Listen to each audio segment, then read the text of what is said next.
Hi everyone. In today's video, I am going to explain how you can write an abstract of either a research paper or your research thesis. I am sure if you are involved in research, you know what an abstract is.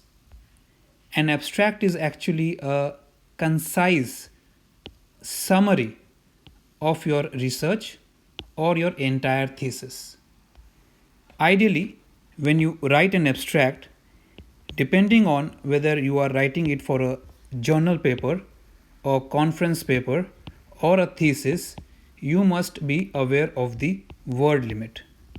Because depending on the journal requirements or the conference or the thesis requirements, your word limit will change.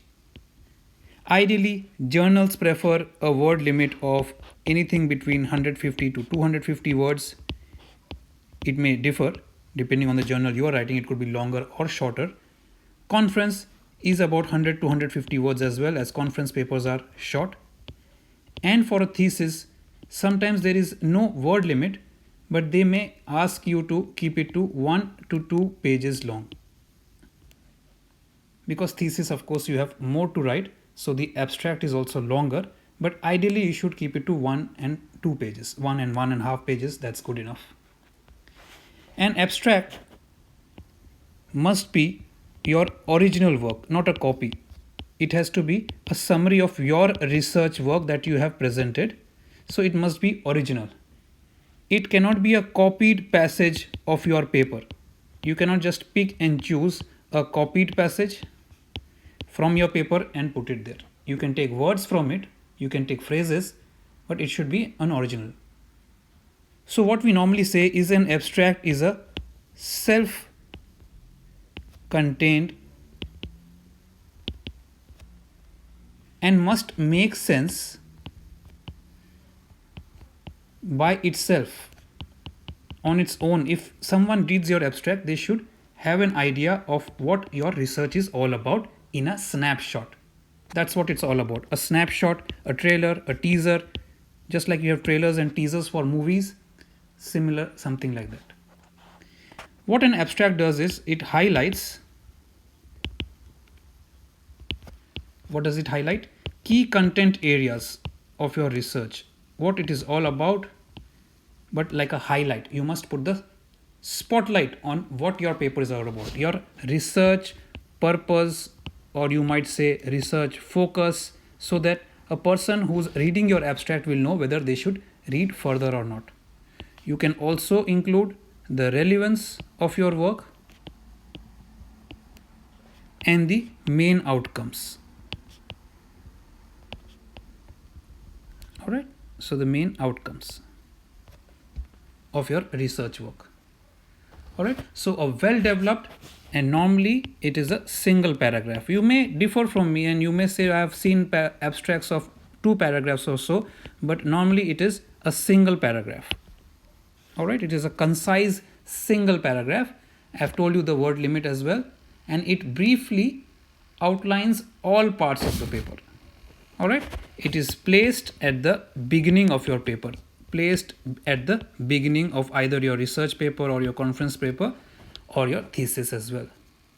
Alright, normally follows the title. So after the title you have the abstract. So normally what you have is, this is the structure of a normal paper, I'm sure you're aware of it, but title, you have your author details, and then you normally have the abstract followed by the keywords, and then you start with the main body of the paper, which could be an introduction or it could be a background. Alright, so why should you write an abstract? Alright, so why write an abstract? Why do you think abstracts are important?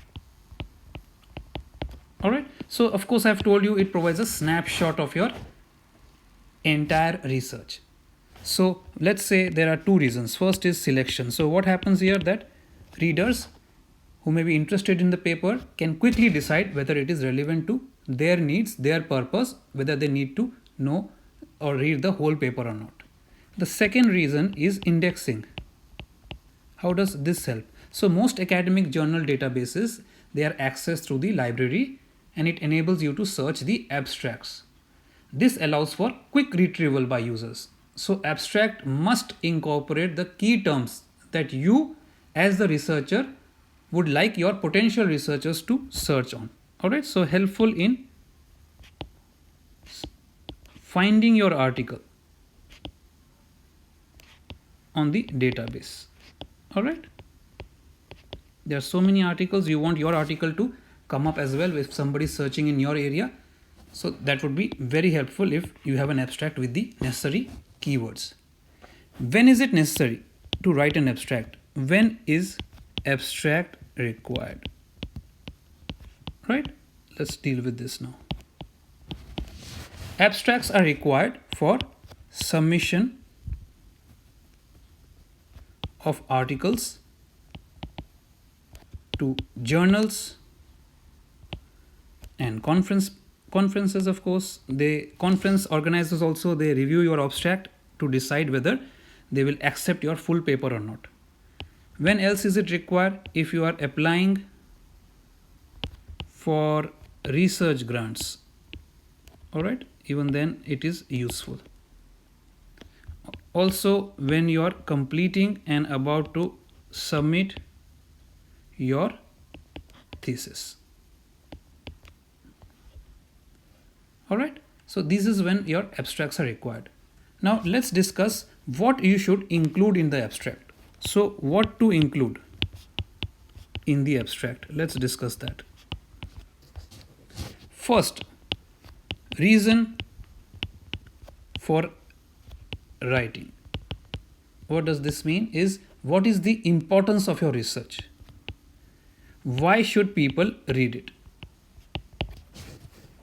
All right. The second thing you should include is the research problem, of course. What are you setting out to investigate? What problem does your research attempt to solve? What is the scope of your project? What is the main argument of your research? What is your thesis claiming? Your hypothesis, right? This is what you should include. The third thing you should include is, of course, your methodology employed. All right, so it may include some specific models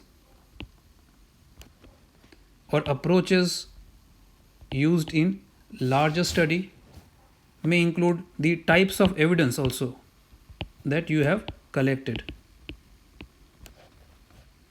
All right, then you must of course include the results in brief. Everything has to be done in brief. So an abstract of a scientific work may include specific data that indicates the results of the project, and other abstracts may discuss the findings in a more general way. So you can be specific if you want to highlight something, or you can make it generalized. It's up to you as the author. And finally, what you can include is implications. Now, writing an abstract is an art. You might be thinking that this is a lot to include in 150 to 250 words, but this is an art. This comes with practice. As you write, the more you write, the better you get. So what is implication? How does this work add to the existing body of knowledge? Right?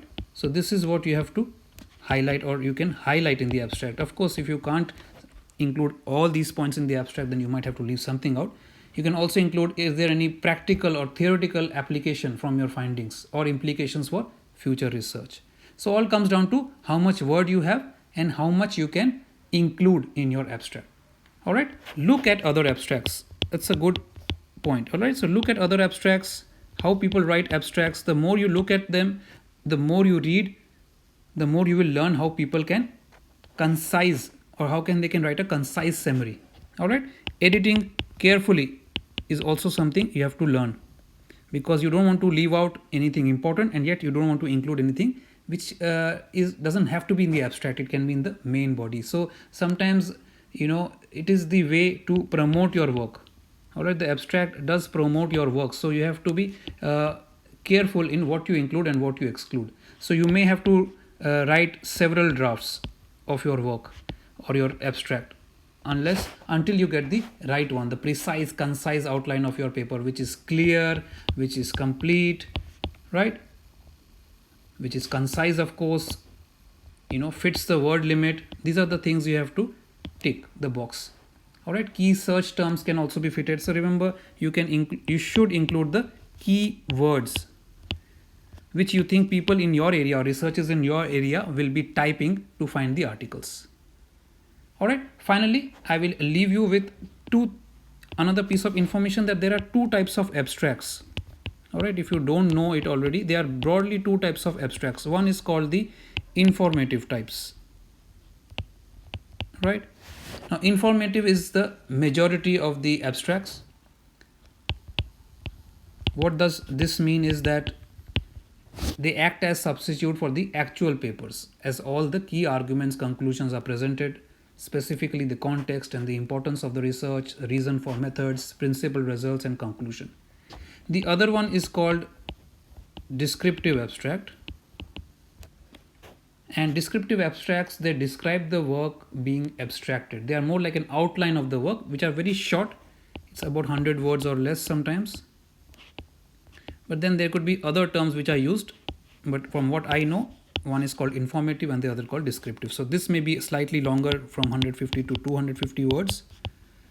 So find out when you're writing an abstract, either it's for a journal or a conference or a thesis, make sure you know about the requirements, the word limit, what they want you to include. Find out the requirements and then be patient. You have to write a few different versions of your abstract before you finally get to the final version. All right, so I hope you guys this was a useful video. In my previous video I showed you guys, or I explained how to write a conclusion. In my next video I will explain how to write an introduction as well, because I think these are very important aspects of academic writing. So let me know what you think about this video, and I look forward to your comments and feedback. Bye for now, guys.